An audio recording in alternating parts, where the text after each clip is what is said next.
আসসালামু আলাইকুম রহমতুল্লাহি ওবরাকাতু। মুসলমানদের সিংহের গর্জনে উত্তাল এখন পুরো ভারত। কারণ কি? মুসলমানদের এই গর্জনের কারণ কি?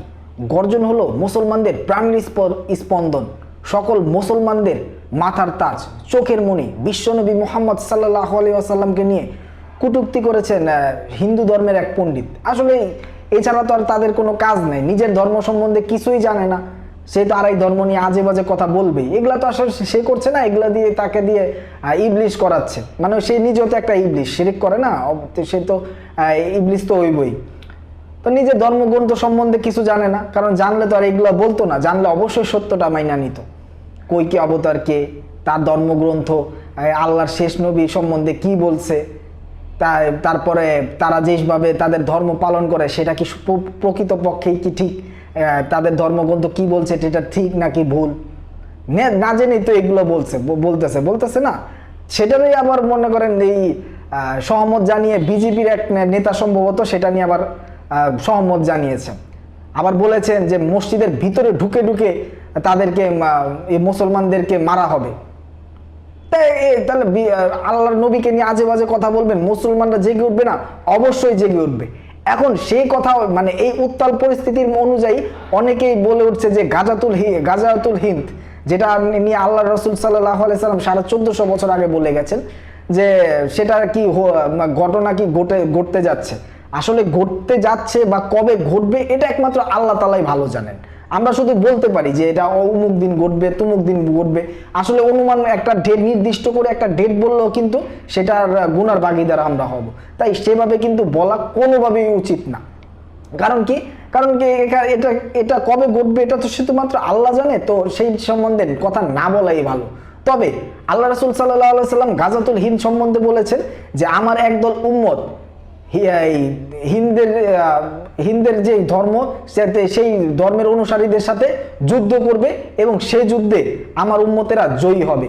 সেই যুদ্ধে যারা শহীদ হবে তারা জান্নাতে প্রবেশ করবেন, যারা জয়ী হবে মানে জান নিয়ে ফিরে আসবে আর কি, তারাও জান্নাতে প্রবেশ করবে।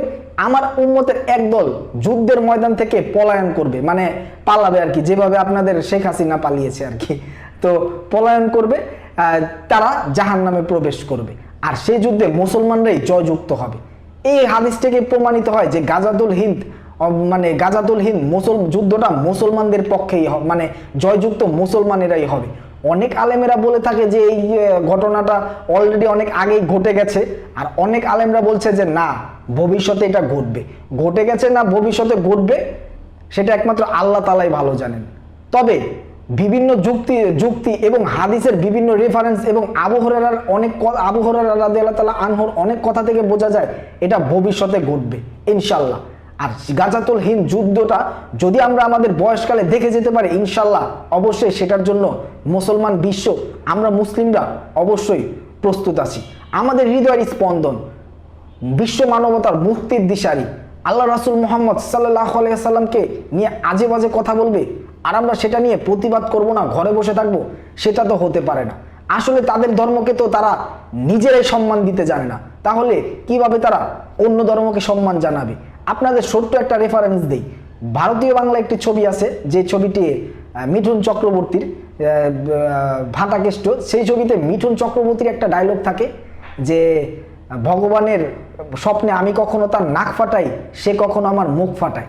এই যে কথাটা বললো মিঠুন চক্রবর্তী, একজন মানুষ ভগবানের নাক ফাটায়, আবার স্বপ্নে আবার মুখ ফাটায়, এটা নিয়ে কোনো প্রতিবাদ হয়েছে?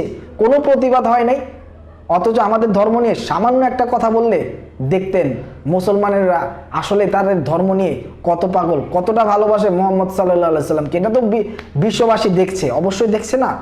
ইনশাল্লাহ ভবিষ্যতে আরো দেখব। আমাদের ইমানি শক্তি দিয়ে ইনশাল্লাহ পুরো বিশ্বতে আমরা ইসলাম কায়েম করব। আজকের ভিডিও এই পর্যন্তই। আল্লাহ যদি আমাকে হায়াতে বাঁচিয়ে রাখে ইনশাল্লাহ পরবর্তী ভিডিওতে আবারও দেখা হবে, কথা হবে। আর আল্লাহ যদি আমাকে মাফ করে দেয় ইনশাল্লাহ জান্নাতে দেখা হবে। আসসালামু আলাইকুম ওয়া রাহমাতুল্লাহি ওয়া বারাকাতুহু।